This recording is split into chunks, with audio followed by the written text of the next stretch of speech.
Hello friends, welcome to the channel BSc agriculture tutorials. दोस्तों, आज हम पढ़ेंगे agriculture marketing, objectives of study of agriculture marketing and importance of agriculture marketing. यानी agriculture marketing क्या है, इसकी डिफिनीशन, और एग्रीकल्चर मार्केटिंग की स्टडी क्यों की जाती है, इसको पढ़ने के पीछे का उद्देश्य क्या है ये, और what is the importance of agriculture marketing, यानी एग्रीकल्चर मार्केटिंग का महत्व क्या है। पहला टॉपिक पढ़ते हैं, agriculture marketing. The term agriculture marketing is composed of two words, agriculture and marketing. Agriculture marketing दो शब्दों से मिलके बना हुआ है, एग्रीकल्चर और मार्केटिंग। एग्रीकल्चर का मतलब आप जानते ही हो, इट मीन्स ग्रोइंग और raising crops and live stock. मतलब कि किसी भी क्रॉप को उगाना, उसको उगाने में जितने भी प्रोसेस लगती है, उसकी बुवाई से लेके उसकी हार्वेस्टिंग तक की सारी प्रक्रिया और जानवरों को पालना, ये सब एग्रीकल्चर में आता है। और मार्केटिंग क्या होती है, it includes a series of activities involved in moving the goods from the point of production to the point of consumption. Marketing क्या होती है, कोई भी गुड का उसके पॉइंट ऑफ प्रोडक्शन यानी कि जहाँ पे वो बना हुआ है वहाँ से लेके उसको कस्टमर तक पहुँचाने की जितनी भी प्रोसेस होती है वो होती है मार्केटिंग। मतलब अगर कोई फैक्ट्री में कोई सामान बना है तो उस फैक्ट्री में बनने से ले के बाद उसको कस्टमर तक पहुँचाने की जो जो प्रोसेस होती है वो सब मार्केटिंग के अंतर्गत आती हैं। तो एग्रीकल्चर मार्केटिंग इन दोनों का मिला जुला रूप है। एग्रीकल्चर के प्रोडक्ट्स की मार्केटिंग यानी कि एग्रीकल्चर के प्रोडक्ट्स की बिक्री। डेफिनेशन हम पढ़ते हैं, agriculture marketing is the study of all those activities, agencies, policies involved in the procurement of farm inputs by the farmers and the movement of agriculture product from farmers to the consumers। Agriculture marketing में हम उन सब चीज़ों की study करते हैं, सारी activities की, पॉलिसीज़ की, एजेंसी की जो इन्वॉल्व रहती हैं फार्मर के उसका प्रोडक्ट उगाने से ले करके। जैसे फार्मर कोई प्रोडक्ट मतलब क्रॉप उगाएगा तो उसको उगाने के लिए उसको चाहिए रहेगी सीड, फर्टिलाइज़र, ये सब चाहिए होगी। तो उन सब की आवश्यकता की पूर्ति से ले करके उसको बेचने तक में जो ट्रांसपोर्टेशन, स्टोरेज, पैकिंग जो होती है, उन सब की प्रक्रिया की जो स्टडी होती है वो हम एग्रीकल्चर मार्केटिंग के अंतर्गत करते हैं। यानी कि सरल शब्दों में कहें तो किसी भी फसल के फार्मर द्वारा उगाए जाने से ले करके उसकी मार्केटिंग तक की जितनी भी प्रोसेस होती हैं, उगाने की प्रोसेस से लेके मार्केटिंग तक की प्रोसेस तक को हम एग्रीकल्चर मार्केटिंग के अंतर्गत स्टडी करते हैं। ऑब्जेक्टिव्स ऑफ स्टडी, अब इस सब्जेक्ट को स्टडी करने की क्या आवश्यकता है, क्या उद्देश्य था। A study of agriculture marketing system is necessary to an understanding of the effective services in the transfer of farm products and inputs from producers to consumers. Agriculture marketing की आवश्यकता इसलिए आई क्योंकि फार्म से ले करके कस्टमर तक product पहुंचाने में बीच में कई सारी बाधाएं आ रही थी। तो इन सब बाधाओं को पता करने के लिए और उन सब का निराकरण करने के लिए हमें इस सब्जेक्ट को पढ़ने की ज़रूरत पड़ी कि कौन कौन सी दिक्कत आ रही हैं। उसको उगाने में शायद सही तरीके की सीड नहीं मिल पा रहे हैं, या फिर वो बेचने में बीच में बहुत सारे बिचौलिए हैं, मिडिल मैन हैं, जिसकी वजह से उसका प्रोडक्ट बिक नहीं पा रहा है। इन सब में जो जो दिक्कतें आएँ और इन दिक्कतों को कैसे दूर कर सकते हैं, इन सब को जानने के लिए एग्रीकल्चर मार्केटिंग की स्टडी करने की आवश्यकता पड़ी। अब हर किसी के लिए एग्रीकल्चर मार्केटिंग का उद्देश्य अलग अलग रहता है। जैसे कि प्रोड्यूसर, पहला एलिमेंट है producer. Farmers wants the marketing system to purchase their product without loss of time and provide maximum share in consumers rupee. Producers जो कि उगाते हैं यानी कि फार्मर्स, किसान जो हैं वो चाहते हैं कि उनका जो प्रोडक्ट है टाइम से बिक जाए और उनको अच्छी खासी कीमत मिले, मतलब उनको मुनाफा हो, कस्टमर उनको हाई से हाई प्राइस में उनका फसल खरीदे। Similarly they want the system to supply inputs at lower price. वो चाहते कि उनका प्रोडक्ट बहुत अच्छी रेट में बिके, लेकिन वो चाहते हैं कि वो जो इनपुट ले रहे हैं यानी फर्टिलाइज़र और सीड वगैरह जो खरीद रहे हैं उनको बहुत कम दामों में मिले, और वो जो उगाएंगे वो बहुत ज़्यादा दामों में बिकें। वो इस टाइप की मार्केटिंग चाहते हैं। कंज्यूमर्स कैसा मार्केटिंग चाहते हैं, the consumers of agriculture product are interested in a marketing system that provide food and other items in quality and quantity required by them at the lowest possible price. अब consumer क्या चाहते हैं कि उनको जो भी खाने की चीज़ें और जो भी कमोडिटी वो चाहते हैं सबसे कम प्राइस में मिले, उसकी क्वालिटी भी अच्छी हो और क्वांटिटी भी बहुत ज़्यादा हो और कम से कम प्राइस में मिले। फार्मर क्या चाहता है, उसको ज़्यादा प्राइस में वो बेचे, लेकिन कस्टमर क्या चाहता है, उसको कम प्राइस में मिले। सबके लिए मार्केटिंग का उद्देश्य अलग अलग है। फिर आता है मिडिल मैन, तीसरा कंपोनेंट, यानी बिचौलिया। Market middlemen and traders are interested in a marketing system which provides them a steady and increasing income from the purchase of sale of agriculture commodities. Middleman बिचौलिया क्या चाहता है कि वो कम से कम दामों में ख़रीदे किसान से और ज़्यादा से ज़्यादा दामों में कस्टमर को बेचे ताकि उसको प्रॉफिट हो सके। हर बिचौलिया और जो ट्रेडर हैं यानी कि बेचने वाले बिजनेसमैन हैं, वो चाहते कि उनको कम से कम दाम में फार्मर से वो ख़रीद लें और ज़्यादा से ज़्यादा दाम में वो कस्टमर को बेचे ताकि उनको बहुत सारा मुनाफा हो सके। चौथा एलिमेंट है गवर्नमेंट। गवर्नमेंट कैसा चाहती है? The government tries to provide maximum share to the producers in the consumer rupee food of the required quality to the consumers at the lowest price and enough margin to the market middlemen so that they remain in the trade and do not think going out of the trade and jeopardize the whole marketing mechanism.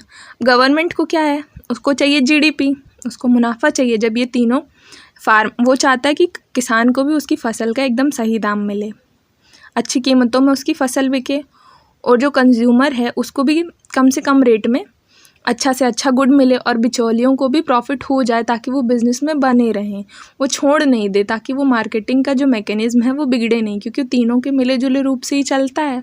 और government को जब सब बिक गया तब उनको एक profit मिलता है, जीडीपी। तो गवर्नमेंट को चाहिए प्रॉफिट। गवर्नमेंट चाहता है इन तीनों में जो है एलिमेंट है उनमें सामंजस्य बना रहे और अच्छे से मार्केटिंग सिस्टम चलता रहे। तो ये उद्देश्य है मार्केटिंग की स्टडी का कि प्रोड्यूसर्स को भी मुनाफा हो, कंज्यूमर्स को भी बेनिफिट हो, कम से कम प्राइस में मिले और मिडिल मैन को भी उसको थोड़ा बहुत शेयर मिल सके, प्रॉफिट हो सके ताकि वो बिज़नेस में बना रहे। और गवर्नमेंट ऐसा एफर्ट करती है कि तीनों जो एलिमेंट हैं वो आपस में कोऑर्डिनेट कर सकें। अब what is the importance of agriculture marketing. अब हम पढ़ते क्यों हैं ये तो पता है कि हमें ऐसा डेवलप करना है मार्केटिंग सिस्टम को कि प्रोड्यूसर को कम से कम दामों में इनपुट मिले और ज़्यादा से ज़्यादा दामों में उनकी फ़सल बिके, कस्टमर को जो है कम से कम प्राइस में उसको अच्छी क्वालिटी में गुड मिल जाए, बिचौलियों को भी प्रॉफिट हो जाए, ऐसा मार्केटिंग सिस्टम डेवलप करना है। गवर्नमेंट भी सब में सामंजस्य बनाती है, ऐसी नई नई स्कीम लाती है, ऐसा मार्केटिंग सिस्टम डेवलप करना है हमें। अब महत्व क्या है?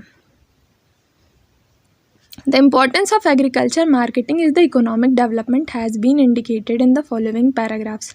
सबसे मुख्य उद्देश्य है एग्रीकल्चर मार्केटिंग का कि इकोनॉमिक डेवलपमेंट हो, आर्थिक विकास हो अपनी कंट्री का। इसको हम कुछ पॉइंट्स में समझते हैं कैसे होगा। Increase in farming income. An effective marketing system ensures higher level of incomes for the farmers and reducing the number of middlemen. अगर हमारा मार्केटिंग सिस्टम बहुत अच्छा होगा तो हमारे फार्मर्स को भी बहुत हाई इनकम मिलेगी, मतलब वो जो उगा रहे हैं उसके लिए उनको एक सही दाम मिलेगा और जो बीच वाले मिडिल मैन हैं अगर कम हो जाते हैं, अगर बिचौलिए कम हो जाते हैं तो जो फार्मर है वो अपना फसल जो है डायरेक्ट अगर कंज्यूमर को बेचेगा तो उसको ज़्यादा प्रॉफिट होगा। तो ये बीच का जो मिडिल मैन होते हैं उनको कम से कम करना, अगर हम कम करेंगे तो फार्मर की इनकम बढ़ जाएगी। दूसरा है widening of the market. A well net marketing system widens the market for the products by taking them from remote corners both within and outside the countries, that is area far away from the point of production. क्या होता है, marketing system जो है market को wide कर देता है, यानी बढ़ा देता है, विस्तार कर देता है।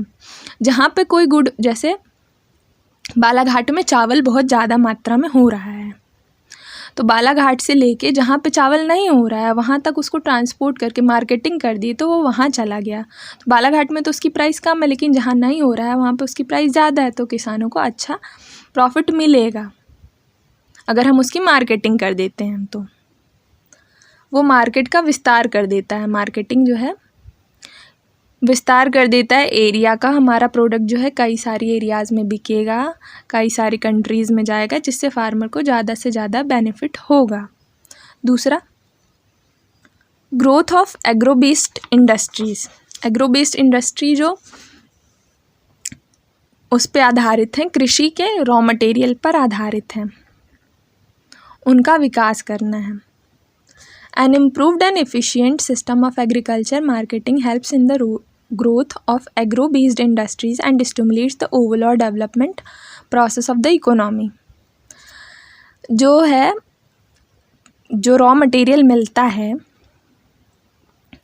कच्चा माल, बहुत सारी एग्रो बेस्ड इंडस्ट्री उस पर डिपेंड करती है। जैसे कॉटन का यूज़ करके कपड़ा बनाया जाता है एग्रो बेस्ड इंडस्ट्रीज़ में, तेंदू पत्ते का यूज़ करके बीड़ी बनाया जाता है। रॉ मटेरियल जो हमें किसानी से मिलता है, तो एग्रो बेस्ड इंडस्ट्री का भी विकास होता है मार्केटिंग की वजह से।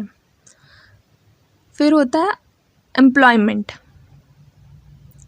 The marketing system provides employment to millions of people engaged in various activities such as packaging, transportation, storage and processing. Marketing जो होती है वो एम्प्लॉयमेंट अपॉर्चुनिटीज़ क्रिएट करती है, रोज़गार के अवसर भी बढ़ा देती है, क्योंकि मार्केटिंग, कोई भी प्रोडक्ट की मार्केटिंग हम एक तो डायरेक्ट कर सकते हैं, दूसरा जैसे कोई गेहूँ लगाया अपन ने तो गेहूँ को डायरेक्ट बेच दिया, या तो गेहूँ का फिर हमने आटा बना के बेच दिया, तो उसको आटा बनाने की प्रोसेसिंग करने में भी हमें बहुत सारे लेबर की ज़रूरत पड़ती है, इतने बड़े पैमाने में उसके पैकिंग के लिए, उसको ले जाने वाला ड्राइवर, यहाँ से वहाँ उसको ट्रक में लादने वाले लेबर, लोडिंग के लिए, तो बहुत सारी एम्प्लॉयमेंट अपॉर्चुनिटी क्रिएट होती है। प्रोसेसिंग, पैकिंग, स्टोरेज, इन सब में कई सारे लोगों को रोज़गार मिलता है मार्केटिंग की वजह से। Addition of the national income. Marketing activities add value to the product and thereby increasing the nationals income and net national product. National income को भी बढ़ाती है, अगर बिक्री ज़्यादा से ज़्यादा होगी तो हमारी इकोनॉमी को भी प्रॉफिट होगा, जीडीपी बढ़ेगी, जिससे हमारी कंट्री का भी विकास होगा और हमारी कंट्री में एडिशनल नेशनल इनकम ऐड हो जाएगी जितना मार्केट का विस्तार होगा। अगर हम अपनी कंट्री का जो प्रोडक्ट है बाहर इंपोर्ट करते हैं तो हमारा इनकम बढ़ता है और हमारी कंट्री का विकास होता है। अगला है adoption and spread of new technology. The marketing system helps the farmers in the adoption of new scientific and technical knowledge.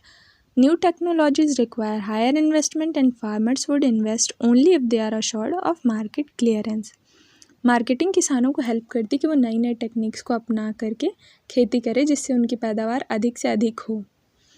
किसान नई टेक्नोलॉजी को तभी अपनाएगा जब उसे यह भरोसा हो कि उसकी फ़सल जो है बहुत अच्छे दामों में बिकेगी, क्योंकि नई टेक्नोलॉजी को अपनाने के लिए बहुत सारा इन्वेस्टमेंट करना पड़ता है, बहुत सारी लागत लगानी पड़ती है, और वो ये लागत तभी लगाएगा जब उसको भरोसा होगा कि वो जो उगाएगा वो बहुत अच्छे दामों में बिकेगा। मार्केटिंग किसान को ये भरोसा देती है कि उसकी फ़सल बहुत अच्छे दामों पर बिकेगी, तभी वो नई टेक्नोलॉजी को अडॉप्ट करता है। लास्ट है creation of utility. Marketing add cost to the product but at the same time it adds utility to the product. Marketing जो होता है प्रोडक्ट की कीमत तो बढ़ा ही देता है, साथ ही साथ उसकी प्रोडक्ट की उपयोगिता भी बढ़ा देता है। 4 टाइप ऑफ यूटिलिटी क्रिएट करता है मार्केटिंग। पहला होता है form utility. The processing functions add form utility to the product by changing the raw material in the finished form. Form utility मतलब उसके फॉर्म को बदल देना, उसके आकार को बदल देना। मार्केटिंग क्या करती है, उसके रॉ मटेरियल को फिनिश्ड गुड में बदल देती है। जैसे कि गेहूँ है, गेहूँ एक रॉ मटेरियल हो गया, उसको आटे में बदल करके हम उसको अगर बेचते हैं तो उसकी कीमत बढ़ जाती है। आटे की कीमत ज़्यादा है गेहूँ से। अगर गेहूँ 12 रुपये किलो बिकता है तो आटा 25 रुपये किलो बिकता है। तो ये फर्म यूटिलिटी, उसकी उपयोगिता भी बढ़ गई। गेहूँ को तो ऐसा कोई खाएगा नहीं, आटा बन गया तो उसकी रोटी बना के खा लेंगे। उसकी उपयोगिता भी बढ़ गई उसका आकार बदलने से, और उसकी कीमत भी बढ़ गई। दूसरा होता है place utility. The transportation functions adds place utility to the product by shifting them to a place of need from the place of plenty. Place utility यानी स्थान उपयोगिता। ट्रांसपोर्टेशन क्या होता है, जब हम किसी जगह पे बहुत ज़्यादा जो चीज़ उग रही है वहाँ से उसको ट्रांसपोर्ट करके उस जगह भेज दे जहाँ पे वो कमोडिटी नहीं होती है, तो उसकी उपयोगिता बढ़ जाएगी और उसकी कीमत बढ़ जाएगी। जैसे कि बालाघाट में चावल बहुत ज़्यादा होता है तो वहाँ से चावल लेके ऐसी जगह पे भेज दे जहाँ पे चावल कम होता है, तो उसकी प्राइस वहाँ पे बढ़ जाएगी और उसकी उपयोगिता भी वहाँ पे बढ़ जाएगी। तीसरा होता है time utility. The storage function aids time utility to the product by making them available at the time when they are needed. Time utility, time के साथ उपयोगिता, समय के साथ उपयोगिता। स्टोरेज फंक्शन, जब हम किसी कमोडिटी को स्टोर कर लेते हैं, जैसे हम स्वेटर्स गर्मियों में बनाना ही चालू कर देते हैं और उसको स्टोर करके रख लेते हैं, और जैसे ही ठंडी में स्वेटर की डिमांड आई तो हम उसे मार्केट में लॉन्च कर देते हैं, तो उसकी टाइम के साथ साथ उसकी यूटिलिटी बढ़ जाती है। ये होता है टाइम यूटिलिटी। लास्ट होता है पोजेसन यूटिलिटी।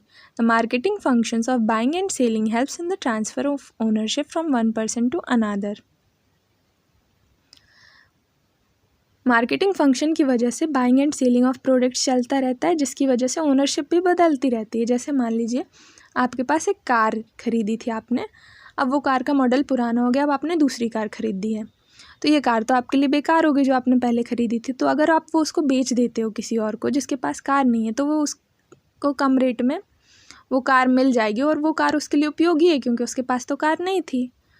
तो ओनरशिप बदल गई, आप उसके मालिक थे, आपने बेच दिया, दूसरा ओनर उसका मालिक बन गया और वो आपके लिए यूज़लेस थी कार, लेकिन दूसरे के लिए अब यूज़फुल हो गई क्योंकि आपके पास तो नई कार आ गई। तो ये होती है पोजीशन यूटिलिटी। मार्केटिंग की वजह से ओनरशिप बदलती रहती है, हम ख़रीदारी और बेचना लगा रहता है जिसकी वजह से ओनरशिप बदलती रहती है और उपयोगिता भी बदलती रहती है। तो ये हो गया मार्केटिंग के फंक्शन। दोस्तों अगर वीडियो पसंद आया हो तो लाइक कर दीजिए और चैनल को सब्सक्राइब करना बिल्कुल मत भूलिएगा एग्रीकल्चर से जुड़े हुए सभी वीडियोस के लिए।